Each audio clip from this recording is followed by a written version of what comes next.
Hello and welcome to our special program Desert Storm for one final time. I say one final time because today is the D-Day, the final of the Asia Cup, the chance for between Sri Lanka and Pakistan to be crowned as the Asian champions.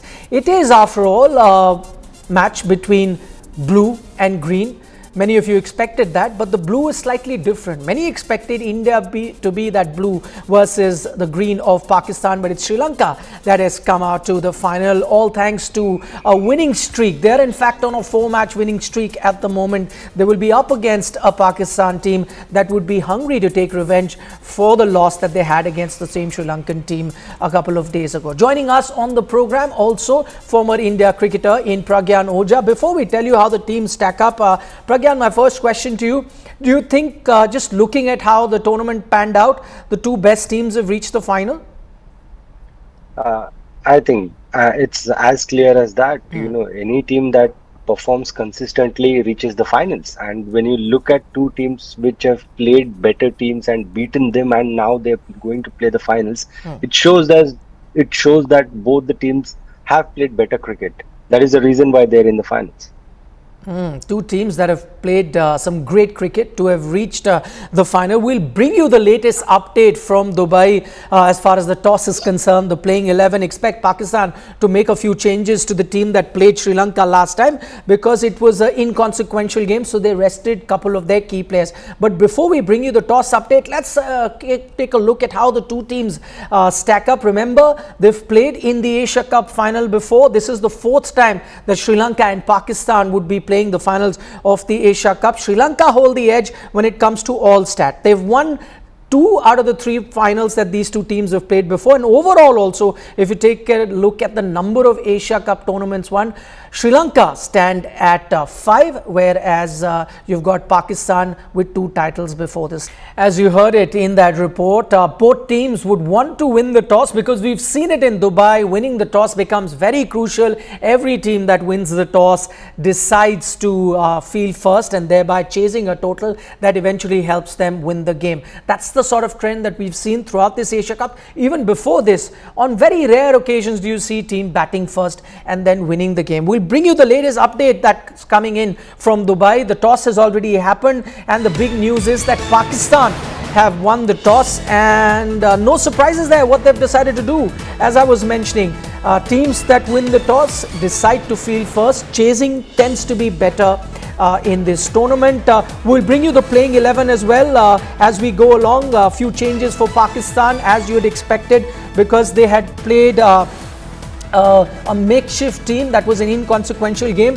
Right now, as you can see on our screen, the 2 important players that were left out in Shadab, the all-rounder, and Naseem Shah, the fast bowler who's been on fire in this Asia Cup, both with the bat and the ball, both have come back into the team. So let's quickly take a look at the playing 11 for Pakistan. As I said, 2 very important changes. Their batting order remained the same last time also. You've got Babar Azam, Mohammad Rizwan, and then Fakhar Zaman. No changes in that. Many thought that maybe Fakhar Zaman was not doing very well in this tournament. Could he have gone out? No. Iftikhar Ahmed, then Shadab, then makes up that middle order. He's come back in, wasn't playing. Mohammad Nawaz, another very crucial all-rounder that they've got. He's the left-arm spinner, also bats very well, played a very crucial role versus the Indian team. And then you've got Asif Ali, Kushdil Shah and Haris Rauf. So you get into the bowling of fast bowlers. Haris Rauf have been playing, but that's the other important name that you see. Naseem Shah, he's come back, wasn't playing the last game. And then Mohammad Hasnain, another young bowler who can clock it over 140 kilometers per hour. So that's how the Pakistan team is looking. Pragyan Ojha is still with us. Pragyan, we know in this entire tournament it's been win the toss, win the game. You'd say even before the first ball is bowled, it's advantage Pakistan? Yeah, I would say a little bit of advantage, but this is the finals. So the team that handles the pressure better will win. Because normal games, you win the toss, you don't have the pressure of playing the finals, or you're not thinking in your back of the mind that you have to win the trophy. Now that you've reached the finals, that thing will be in your head. And especially a team like Pakistan, because there are concerns with their batting, so they want to chase, but at the same time they would you know try and plan that Sri Lanka doesn't have a good start. If that happens, then there's a lot of pressure when you're chasing, especially in a finals.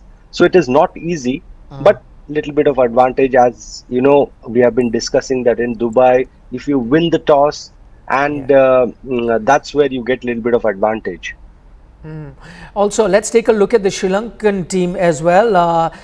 You didn't expect too many surprises in the 11 that they've gone in with. Kushal Mendes and Pathum Nisanka, the two openers that have been doing very well for them. Then they've gone Dhananjay De Silva, Danushka Gunatilake, Dasun Shanaka, the captain and the all-rounder. Bhanuka Rajapaksa has been in good form, comes a bit lower down the order but can really tonk the ball.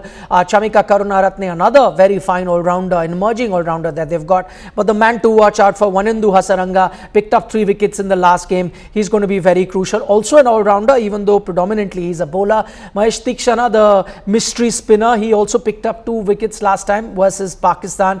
And then they've got Madhushan and Madhushanka. In fact, Pramod Madhushan made his debut last time, so they've kept him in the 11. And Madhushanka, the left-arm fast bowler who did very well against India, also makes up that 11. Okay, still going back to Pragyan Ojha. Pragyan, you spoke about it being a final and that sometime batting first helps. I'm just looking at Dasun Shanaka. He came to the toss. He said that, listen, we would have bowled as well, but we are happy to bat first since it's a final. And so that whole pressure of a final, batting first, sometime evens things out. So this probably is not any lip service. This is not gamesmanship. He truly means when he says batting first also might be an advantage. Absolutely.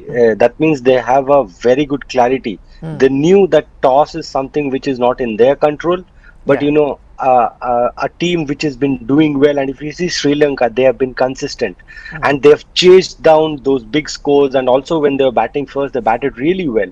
So they're confident. So they were thinking for something good, but also they were prepared if things don't go their way. So it clearly shows how the captain said that yes, we would have loved to bowl winning the toss, but it has not happened. Now we are positive that we are going to bat, and they also know that if they put a good total, which they can, the way they have been batting, they will put the pressure back on Pakistan, especially if they get Mohammad Rizwan early. Then that batting lineup, somewhere they will feel the pressure.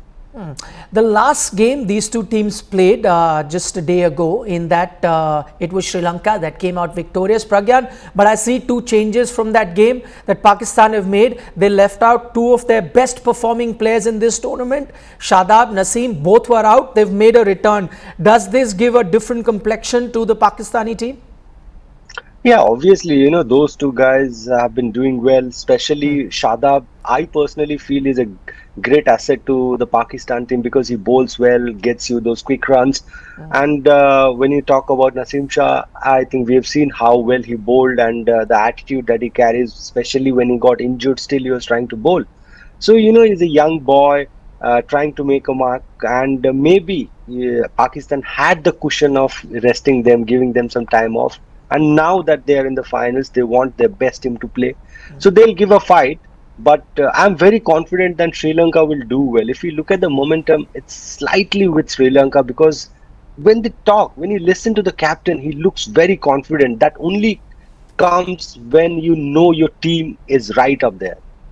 Okay, that's interesting from Pragyan. He says that he feels that Sri Lanka can do it because he sees the calmness in the Sri Lankan camp. But we mustn't forget, I don't know whether it's a coincidence, Pragyan, that they've been on a 4-match winning streak, but all those games they've been chasing, they'd be batting first today. Does that then change things? Yes, whenever we talk about Dubai, the venue, the cricket stadium in Dubai, we will talk about the toss. But as I said, I firmly believe if you're a champion side, you must keep that equation aside. That is something which is not in your control, and something which is not in your control, if you give too much attention, then I think you're diverting your team's energy to something which actually, you don't know what is going to happen. So I again go back to what their captain said. Dasun, is very, very clear that, we will be very optimistic. If we don't win the toss, if we don't get to bowl, we are good. We are happy that we will bat, and I will back my batsmen. because they have got big runs and they're batting like champions. So as Pragyan is pointing out there, he's loving the attitude of Dasun Shanaka, the captain of the Sri Lankan team, the kind of attitude that he's exuding at the moment. They understand that sometimes toss is out of their control, but they've come prepared. They've got a contingency plan according to whatever they are asked to do. Even if they were to lose the toss, which has happened today, they will be batting first. Personally also, big game coming up for him. He was the man in form leading into this Asia Cup, but has had a tournament to forget. I think it's quite. We've got two examples, best examples. A guy who's who was getting a lot of runs comes into Asia Cup and he was little struggling trying to find his form, and a guy Virat. Who was like, everybody are talking, when will Virat get his form back? And this guy comes in and suddenly things change, gets 100, 71st 100. So that's the beauty about this sport. So, it's always about being optimistic. That's when, staying positive, that's when you do really well. But, when I was just listening very closely to both the captains, Babar was stressing on few things like, they have done really well. Some games they did not believe that they could win, but they won the game. And when you listen to Sri Lankan captain, he was quite clear, very crisp. He was very, very confident man, and whatever the result may be. But I really love the way the Sri Lankan team has progressed. If you see what was happening with them in a few months ago, and how they were dealing with things, the way they've come up till here, it's been very, very exemplary. So Pragyan, he's stressing multiple times that he's liking the body language, the way the Sri Lankan captain has been talking about. But if Sri Lanka has to do well, you spoke about for Pakistan, Pragyan, that Rizwan is going to be very crucial. For Sri Lanka, would it be fair to say Hasaranga will be crucial? Not only did he pick 3 wickets last time around, I was just taking a look at the recent performances, and every time Sri Lanka has done well versus Pakistan, Hasaranga has been the man. Yes, I think their bowling unit, if you compare with Pakistan, Pakistan bowling unit looks little better, the way they have bowled and the way they've expressed themselves. But if you look at Sri Lanka, the biggest challenge will be how do they counter the dew factor. And when you're talking about Hasaranga, because they are going to bowl second, so if he knows that he's the key man, if he addresses the dew factor well, then I think things will be very, very good for them. So it's very tricky, but let's see how it goes. But as far as you talk about team being confident, somehow from inside, I feel that, Sri Lanka looks little confident. Okay, Pragyan Ojha, thanks so much for taking our time, speaking to us and helping us set up this big encounter, the final of the Asia Cup between Sri Lanka and Pakistan. But we have a little more for you on the show. The tournament is being played in the UAE, and that's been a favorite destination for a lot of cricket. We've seen the IPL there, we see a lot of international tournaments happening there, and one of the major reasons why teams prefer to go there is because of the kind of facilities that are offered at the ICC Training Academy. One of them is a very unique place, a place where you can get pitches from all across the world in one particular place. All right, these are the exact same facilities where the entire set of teams that were participating in the Asia Cup were practicing. Pakistan and Sri Lanka clearly have made a lot of use of it. That's how they've reached the final. Exciting final coming up in the Asia Cup. But that's all that we have for you on our special Desert Storm news updates. Continue on India Today.